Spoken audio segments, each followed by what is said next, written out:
प्रिय दर्शकों, आप सभी का स्वागत है माँ ललिता के दरबार में और हमारे चैनल पर। आज 18 अप्रैल है और अगर 18 अप्रैल को आपका जन्मदिन है, आज 18 अप्रैल को आप अपना जन्मदिन मना रहे हैं, तो आज की यह चर्चा, आज का यह वीडियो आपके लिए, पूरे वर्ष भर के लिए बहुत कारगर हो सकता है। आपको ऐसा ज्ञान मिल सकता है जिससे आप पूरे वर्ष भर अपने लिए माँ ललिता की कृपा और अपने लिए कल्याणकारी ऊर्जा प्राप्त कर सकते हैं। ऐसा क्यों है, इसी विषय पर चर्चा करेंगे। चर्चा प्रारंभ करूं उससे पहले निवेदन है कि माँ ललिता के चरणों में प्रणाम कर लें, आशीर्वाद ले लें और चैनल को सब्सक्राइब कर दें। वीडियो को लाइक और शेयर अवश्य करें। आप खासकर लाइक करें इसलिए कि आपके लाइक करने से हमें आत्मबल मिलता है कि हम आपके लिए कुछ ऐसे ही ज्ञान वाले वीडियो लाते रहें। तो आइए शुरू करते हैं। मित्रों, इस ज्योतिष के चैनल पर मैं पिछले काफी दिनों से अनुपस्थित जैसा रहा हूँ। उसकी वजह यह है कि जब मैं लोगों की समस्याएं देखता हूँ तो यह देखता हूँ कि एक ही राशि, एक ही लग्न के लोग, एक ही दिन जन्मे लोगों के जीवन में भी बहुत अंतर है। कोई दुखों के पहाड़ तले दबा हुआ है तो कोई उन्नति के शिखर पे चढ़ता जा रहा है। ऐसा क्यों होता है? जब इस विषय पर मैंने रिसर्च किया कई महीने, तो जो ज्ञान प्राप्त हुआ, जो विधि प्राप्त हुई, वह विधि इस संसार में सिर्फ 10% लोगों को ज्ञात है। और जिन 10% लोगों को ज्ञात है, वह लोग वह है जो इस दुनिया पर, इस संसार पर राज कर रहे हैं, निरंतर प्रतिवर्ष उन्नति के शिखर पे चढ़ते जा रहे हैं। आप देखते हैं आपके जीवन में कोई वर्ष ऐसा आता है जो बड़ा अच्छा जाता है, कोई वर्ष खराब हो जाता है, आप समझ ही नहीं पाते कि हुआ क्या। तो साथ ही ऐसे कुछ लोग हैं, 10% बड़े लोग, जो हर वर्ष दिन दुनी रात चौगुनी तरक्की प्रगति कर रहे हैं। वह कैसी कर रहे हैं, विषय यही है। तो आज 18 अप्रैल अगर आप अपना जन्मदिन मना रहे हैं तो समझिए कि आज गुरुवार है। ध्यान दीजिए, आज गुरुवार है। क्या पिछला, इसके पहले जो आपने जन्मदिन मनाया था, आपकी राशि कोई हो, लग्न कोई हो, उम्र कोई हो, इससे मतलब नहीं है। आज 18 अप्रैल को, गुरुवार को आप अपना जन्मदिन मना रहे हैं, तो जरा समझिए कि जो पिछला जन्मदिन आपने मनाया था वह किस दिन को पड़ा था, यानी 2023 का 18 अप्रैल किस दिन पड़ा था। याद करिए, अगर आपको याद हो, नहीं तो मैं बता रहा हूँ। और मेरे बताए अनुसार, यानी जो पंचांग की स्थिति बनती है, मैं पंचांग खोल ले रहा हूँ। तो पंचांग में 18 अप्रैल पिछला 2023 में पड़ा था मंगलवार को।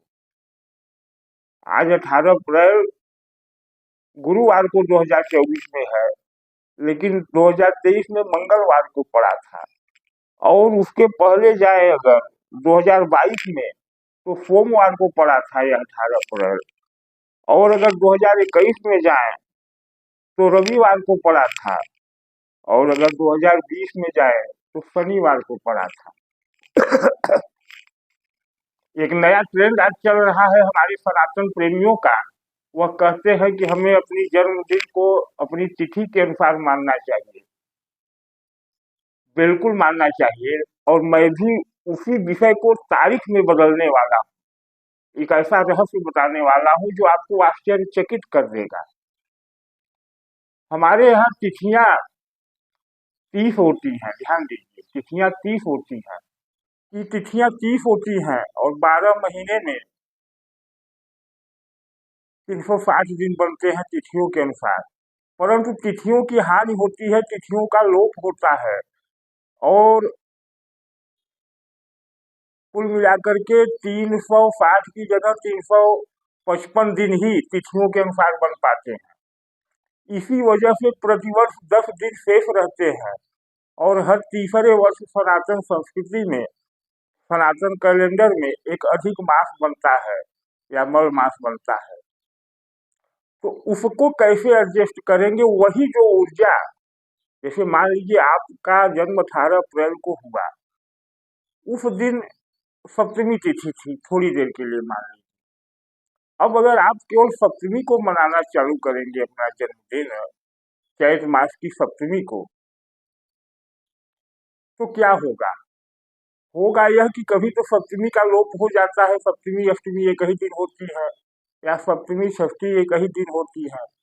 तो यह जो लोप होने की शक्ति है, यही आपको परेशान करती है, यही से आपकी वह ऊर्जा डिस्टर्ब हो जाती है जो आपके जन्म की ऊर्जा है।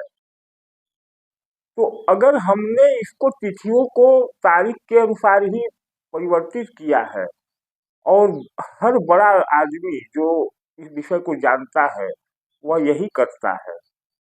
साथ ही अमूमन संसार का हर व्यक्ति अनजाने में ही सही अपनी जन्म तिथि को तारीख के अनुसार ही, जन्मदिन को तारीख के अनुसार ही मानता है। आप भी जन्मदिन को तारीख अनुसार ही मानते हैं, तो वैसे ही माने। अब करे क्या कि यह जो ऊर्जा का लोप हो रहा है यह न हो, यह न हो। तो कैसे नहीं होगा? तो देखिए इसके लिए करना क्या है कि आज है गुरुवार, पिछला 18 अप्रैल पड़ा था मंगलवार को, तो आप इस दिन को पकड़े। अब यह गुरुवार, आज से जो आपका अगला वर्ष शुरू हो रहा है, मतलब आज 18 अप्रैल है, आप मान लीजिए 22 वर्ष के हो गए, तो अब 23वां वर्ष हो रहा है, आप 22वां जन्मदिन मना रहे हैं। तो इस 23वें वर्ष जो आने वाला है, जो आज से प्रारंभ हो रहा है, इसकी ऊर्जा यह गुरु देगा, इस वर्ष की ऊर्जा गुरु देगा। अगर आप गुरु को समझ गए, गुरु का उपाय कर लिए, गुरु की स्थितियों अनुसार अपने जीवन को इस साल भर रखा, तो फिर यह वर्ष आपके लिए उन्नतिदायक हो जाएगा, तरक्कीदायक हो जाएगा। और अगर इस रहस्य को नहीं समझा, तो फिर आपके लिए यह वर्ष आपकी कुंडली में गुरु की परिस्थितियों अनुसार सामान्य अप डाउन हो सकता है। यहाँ राशि लग्न कोई हो यह मायने नहीं रखता। अब आइए देखते हैं कि गुरु की ऊर्जा को आप कैसे नियंत्रित कर सकते हैं इस एक वर्ष के लिए। तो देखिए यह सामने माँ ललिता की तस्वीर के साथ यह जन्म कुंडली का चार्ट भी बना हुआ है। यह है प्रथम भाव, यह है द्वितीय भाव, यह तृतीय भाव, यह चतुर्थ भाव, यह पंचम भाव, यह छठवां भाव, सप्तम भाव में माँ ललिता स्वयं विराजमान है, यह 8वां भाव, यह 9वां भाव, यह 10वां भाव, एकादश भाव, द्वादश भाव। अब देखें कि बृहस्पति आपकी जन्म कुंडली में किस भाव का स्वामी है। पहला तो यह देखें कि बृहस्पति किस भाव का स्वामी है, और दूसरा यह देखें कि बृहस्पति कुंडली में किस स्थिति में है, किस भाव में बैठा है, पीड़ित है, अंश बल में कमजोर है, अस्त है, दुष्ट ग्रहों से दृष्ट है, या दुष्ट ग्रहों जैसे राहु शनि केतु इत्यादि से युक्त है, उसको देखें। अब मान लीजिए कि आपने देख लिया, और गुरु यह भी देखें कि आपके लग्न में, आपके राशि में गुरु कारक है, यानी पंचम नवम का स्वामी है, या मारक ग्रह है, यानी 8वें का, दूसरे का, तीसरे का स्वामी है। गुरु की को देखें कि क्या है गुरु, और तद अनुसार गुरु के लिए कुछ उपाय करें। वह उपाय मैं बता दे रहा हूँ, समझ लें। पहले तो गुरु को समझे कि गुरु क्या है। गुरु ज्ञान के कारक, गुरु शुभता के कारक, गुरु आध्यात्म के कारक, गुरु काल पुरुष की कुंडली में नवम यानी भाग्य भाव के स्वामी होते हैं, और द्वादश भाव के स्वामी होते हैं। तो भाग्य, धर्म और मोक्ष के स्वामी है बृहस्पति। तो 18 अप्रैल को जिनका जन्मदिन पड़ रहा है, इस पूरे वर्ष आप पहले तो किसी को गुरु बनाएं, किसी योग्य व्यक्ति को गुरु मान लें, उसके निर्देशन में अपने लिए एक आध्यात्मिक यात्रा का चुनाव करें। दूसरा यह है कि गुरु तुल्य लोगों का, मैं उपाय बता रहा हूँ, गुरु तुल्य लोगों का, पूज्य लोगों का, साधु संतों का अपमान न करे, अवहेलना न करे। यह तो दो सरल उपाय हो गए। तीसरा उपाय यह है कि इस पूरे वर्ष अगर आपका जन्म आज 18 अप्रैल है तो आप केसर का या केसर मिश्रित तिलक लगाएं। मंदिर में पीली वस्तुओं यथा चने की दाल, केले इत्यादि का दान करें। पूरे वर्ष आपको ऊर्जा मिलती रहे। यह तो साधारण उपाय हो गए। अब कुछ मैं मुख्य उपायों की बात करूंगा जो थोड़े से महंगे हो सकते हैं, मतलब बहुत नहीं, लेकिन कुछ खर्चे युक्त उपाय हो सकते हैं। अगर वर्ष भर के लिए 18 अप्रैल का आपको जन्मदिन है तो बृहस्पति की ऊर्जा चाहिए। उस ऊर्जा के लिए फिर आप आए माँ ललिता के दरबार में हमसे संपर्क करें। हम आपकी कुंडली के अनुसार जो बृहस्पति की स्थिति बन रही होगी उस अनुसार यहाँ एक छोटा सा हवन करें। माँ ललिता से आशीर्वाद लेंगे आपके लिए, और आपकी कुंडली को इस कलश में स्थापित की जाएगी जैसा कि कई लोगों की स्थापित है। और यहाँ से आपको एक छोटा सा यंत्र दिया जाएगा।